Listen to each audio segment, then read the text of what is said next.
Most indie studios never release their first game.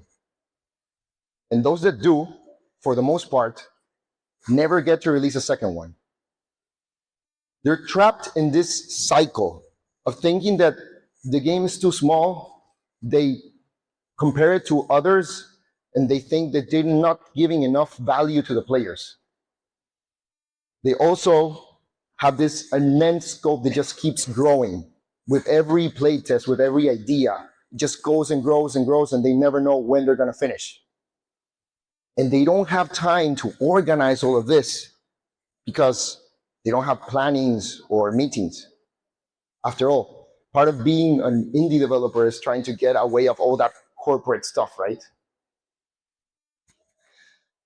I feel identified with this because that happened to me.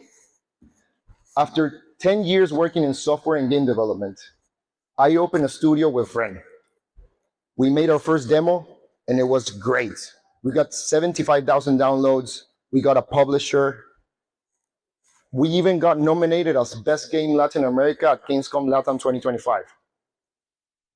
With all that, we decided to make a system so we can stay being sustainable, making games every year and compounding through each game. But through that process, we got lost. We got attached to the idea of a game that we didn't prove if it was going to be good enough. And after a year, we didn't have enough budget, and we had to close the studio. And that second game never came out. And that's why I'm here today, because I don't want that to happen to you.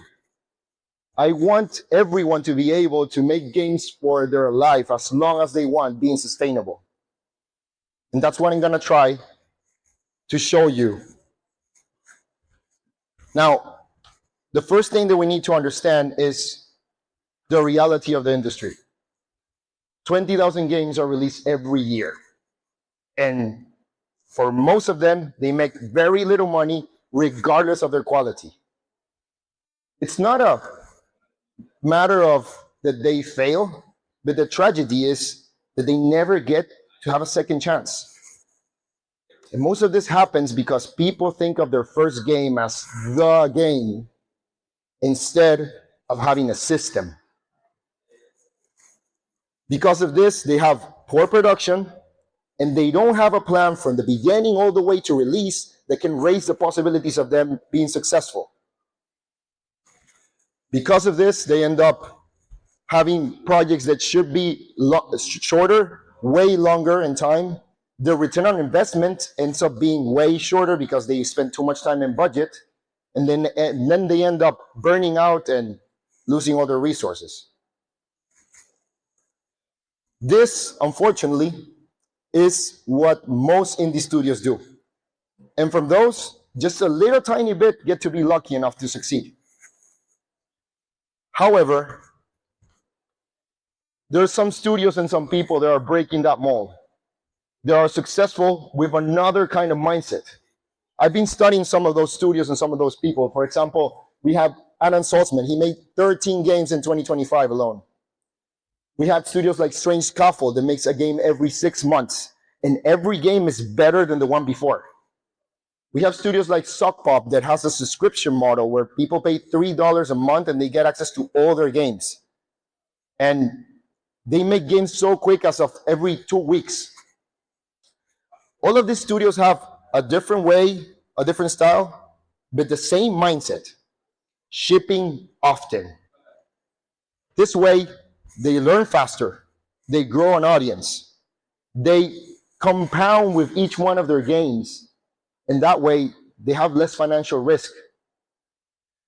To understand this, we have to kind of change our mentality from having this idea of having a masterpiece of a game and change it to having a master plan.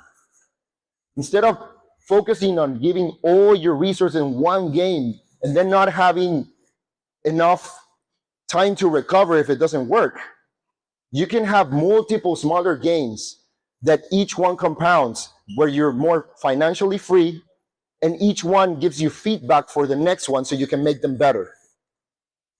Now, I know that most it must happen that some of you still think that a smaller scope doesn't really mean the game is going to be better. Because with a smaller scope, it's difficult to get players to have enough content, to have enough experience through the game. But that's something I want to break right now from your thoughts. Because a smaller scope doesn't mean an unpolished game. It means deeper impact if it's done right. Because players remember depth, not length. If you have a game with a huge amount of different mechanics and none of them is the core thing of the game, you're just going to have a game that feels big but empty. But if you focus on having one mechanic, that there's always a mechanic that's what makes the game have the best experience, and you polish this to the core, then you're going to have the depth that you need. And your game is not going to take that long to finish. Now, understanding this, we need to make a plan from the beginning all the way to release so the game that we're making has more possibilities of succeeding. I identified different stages that usually indie studios pass through, where in each of the stages they make some of these specific points.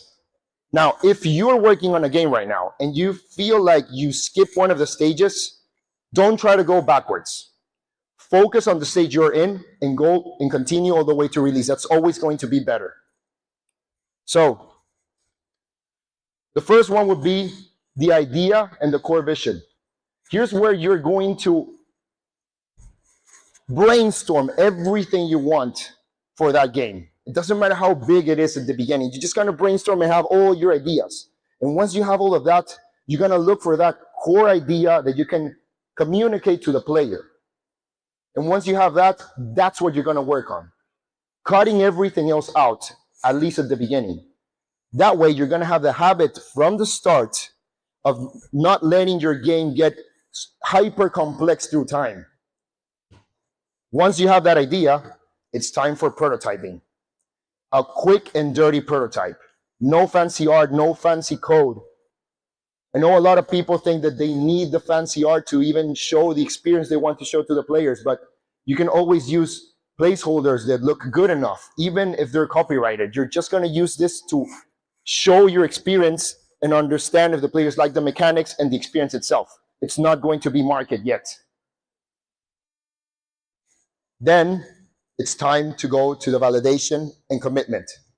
To validate your idea, just having your game being played for a couple of friends or your mom saying, honey, the game is really fun, that's not enough. You need to show it to as many people as you can. Maybe go to an event where people can show their games and show your game there. Organize your own event. Tell your bigger group of friends to go play games with you, and then you show your game as well. And once they're playing, you're going to see what they're doing. You're not just going to listen if they say they like it or not. You're going to check if they're actually interested in the mechanics, in how it feels. You're going to check if they're having fun until you can say, this game is fun. Not, I like this game, but this game is fun enough to be able to exist. And then you go and commit to making your game, to making the vertical slice. Now, a vertical slice is from the whole game, one piece of it that already shows everyone exactly how the rest of the game is going to be through one small lens. It's not a normal demo, which means that now in this step, you need a good production system where you're taking track of everything, where the code is modular enough for you to be able to reproduce that to make the rest of the game. This way, you can also predict easier how your game is going to be in the end and when it's going to finish. It's easier for you to know how much budget you're going to need. And the most important thing is that you can keep the promise to the players. Because this vertical slice, when you start making it, it's when you're going to do your store page. You're going to have your Discord channel. You're going to have your socials. Everyone's going to start looking at the game and the path it's going through to get to that vertical slice. And you're going to start having fans. You need this for then convert those fans into the first players and the people that it's going to really scream about your game. And you need to have that promise correctly so they know that what they're playing is what they're going to get in the end. Once you have all this in place, by the way, this is the moment when you can start looking for funding if that's what you want. Because now you have a community, you have people playing the game, you know that they like the game, and that's exactly what people that can give you money want to hear. However, regardless of if you get funding or not, you should still plan the full production of your game. Because only about 5% of any indie studio ever gets funding. It shouldn't be the main strategy to finish the game. If you made it all the way to the vertical slice without that, you probably don't even need it. Of course, if you get it, nice. You get to do more marketing, to polish more your game if you want, but you don't need it to finish the game. So you start your production, and once you're in production, you start thinking about your next game. You already start the idea, the prototype of the next game, because you already know you're going to finish the first one. You already had a vertical slice and people are already playing it. This is very important because otherwise you're going to lose time after it's finished, or you're going to feel lost. And then you release the game. You celebrate everything you achieve with that game.